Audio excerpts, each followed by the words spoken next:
Le monde qui nous entoure est en constante évolution, les matériaux subissant continuellement des forces et des déformations. De la flexion d'un trombone au mouvement des plaques tectoniques, la compréhension de la réponse des matériaux aux forces est cruciale. C'est là que les équations de Navier-Cauchy entrent en jeu. Ces expressions mathématiques, nommées d'après Claude Louis Navier et Augustin Louis Cauchy, fournissent un cadre pour prédire la déformation des matériaux sous contrainte. Imaginez un élastique que l'on étire.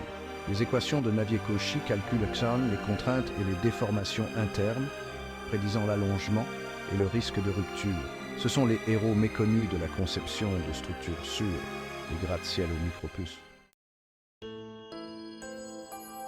Pour comprendre la déformation des matériaux, nous devons d'abord saisir le concept de contrainte. La contrainte mesure les forces internes que les molécules d'un matériau exercent les unes sur les autres lorsqu'elles sont soumises à des charges externes. Imaginez un objet solide tiré de part et d'autre. Les molécules résistent à cette force, créant des contraintes internes. La contrainte est généralement exprimée en force par unité de surface, l'unité standard étant le pascal.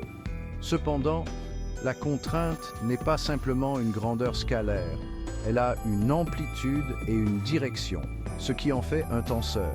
Visualisez un minuscule cube à l'intérieur de l'objet solide. Le tenseur des contraintes, en un point à l'intérieur de ce cube, décrit les forces agissant sur chaque face. Comprendre la contrainte est crucial car elle influence directement la façon dont les matériaux se déforment et finissent par céder. Alors que la contrainte quantifie les forces internes, la déformation mesure la réponse du matériau, sa déformation. La déformation est une mesure de la façon dont un matériau change de forme ou de taille lorsqu'il est soumis à une contrainte. Imaginez à nouveau un élastique. Lorsque vous tirez dessus, l'élastique s'étire et sa longueur augmente. Ce changement de longueur par rapport à la longueur d'origine est une mesure de la déformation. La déformation est une grandeur sans dimension, souvent exprimée en pourcentage ou en rapport.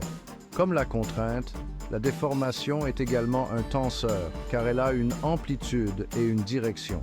En analysant la distribution des déformations au sein d'une structure, les ingénieurs peuvent identifier les zones de forte concentration de contraintes et les points de rupture potentiels. La relation entre la contrainte et la déformation est fondamentale en sciences des matériaux et pour de nombreux matériaux, cette relation est linéaire et décrite par la loi de Hooke. Cette loi, nommée d'après le physicien Robert Hooke, stipule que la déformation d'un objet élastique est proportionnelle à la force appliquée. Imaginez que vous étirez un ressort. Plus vous appliquez de force, plus le ressort s'étire. La loi de Hooke nous dit que la force nécessaire pour étirer ou comprimer un ressort est directement proportionnelle à la distance à laquelle il est étiré ou comprimé. Dans les matériaux, la loi de Hooke stipule que la contrainte appliquée est proportionnelle à la déformation subie. Cette constante de proportionnalité est appelée le module d'élasticité du matériau ou module de Young. La loi de Hooke fournit un cadre simple mais puissant pour comprendre le comportement élastique des matériaux. S'appuyant sur la contrainte, la déformation et la loi de Hooke, les équations de Navier-Cauchy fournissent un cadre mathématique complet pour analyser la déformation des matériaux linéairement élastiques. Ces équations, exprimées sous forme d'équations aux dérivées partielles, relient les contraintes et les déformations au sein d'un matériau aux forces externes et aux conditions aux limites. Imaginez un objet tridimensionnel complexe soumis à diverses forces. Les équations de Navier-Cauchy calculent la distribution des contraintes, des équations et des déformations dans tout l'objet. En résolvant ces équations, les ingénieurs peuvent prédire la déformation, identifier les zones de concentration de contraintes et optimiser la conception en termes de résistance et de stabilité. Ces équations sont basées sur des principes de conservation, garantissant que les forces et les moments internes au sein du matériau sont équilibrés. Elles constituent un outil puissant pour analyser un large éventail de problèmes d'ingénierie, des ponts aux avions. Pour illustrer l'application pratique des équations de Navier-Cauchy, considérons l'attraction uniaxiale. Imaginez une tige de matériau fixée à une extrémité et soumise à une force de traction à l'autre extrémité. Cette force crée un état de contrainte appelé tension uniaxiale. En utilisant les équations de Navier-Cauchy, nous pouvons calculer la distribution des déformations dans la tige en déterminant de combien elle va s'allonger sous la charge appliquée. Les équations nous indiquent que la déformation est directement proportionnelle à la contrainte appliquée et inversement proportionnelle au module d'élasticité du matériau. Cela signifie qu'un matériau plus rigide s'allongera moins qu'un matériau plus souple sous la même charge. L'attraction uniaxiale est un scénario de chargement fondamental dans de nombreuses applications d'ingénierie, de la conception de câbles à l'analyse des éléments structuraux en tension. Un autre exemple, c'est la pression sphérique, où un matériau est soumis à une pression uniforme dans toutes les directions. Imaginez un ballon en train d'être gonflé. La pression de l'air à l'intérieur exerce une force vers l'extérieur sur la surface du ballon, créant une contrainte sphérique. En utilisant les équations de Navier-Cauchy, nous pouvons calculer la distribution des déformations dans le ballon en déterminant de combien il va se dilater sous la pression appliquée. Les équations nous indiquent que la déformation est proportionnelle à la pression appliquée et inversement proportionnelle au module de compressibilité du matériau. La pression sphérique est courante dans les réservoirs sous pression, les pipelines et les systèmes biologiques comme les vaisseaux sanguins.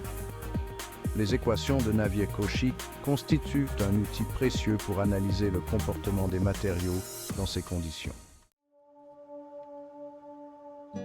Alors que les équations de Navier-Cauchy régissent la déformation des solides, elles constituent la base des équations de Navier-Stokes, qui décrivent le mouvement des fluides visqueux. Ces équations combinent les principes de conservation pour fournir un cadre complet d'analyse de l'écoulement des fluides. Imaginez de l'eau qui s'écoule dans un tuyau. Les équations de Navier-Stokes calculent la vitesse, la pression et d'autres caractéristiques de l'écoulement en tenant compte de la viscosité, de la densité et des conditions aux limites du fluide.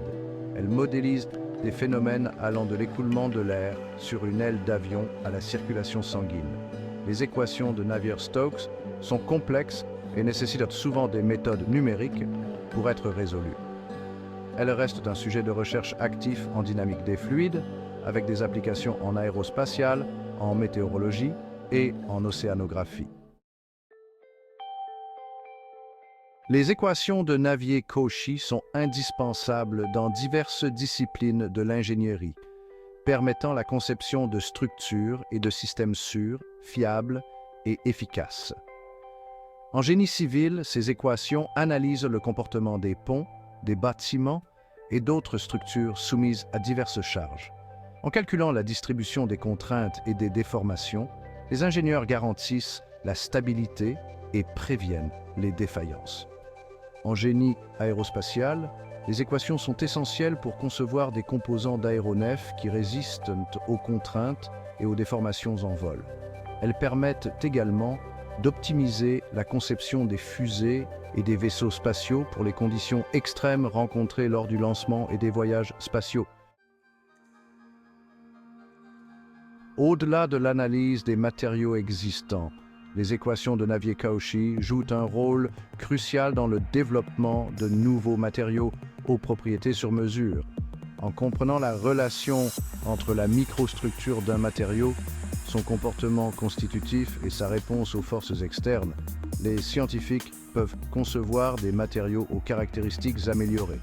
Ces équations permettent de modéliser et de prédire le comportement des matériaux composites conçus en combinant des matériaux pour obtenir des propriétés supérieures. Elles permettent également de concevoir et d'optimiser les nanomatériaux, qui présentent des propriétés uniques en raison de leur petite taille. Les équations de Navier-Cauchy témoignent de la puissance des mathématiques pour décrire et prédire le comportement du monde physique.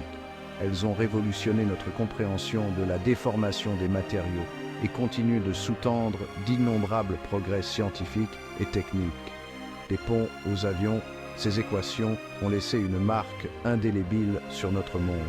Alors que nous nous aventurons dans le domaine des nanotechnologies et au-delà, les équations de Navier-Cauchy continueront de guider notre quête d'innovation et de découverte.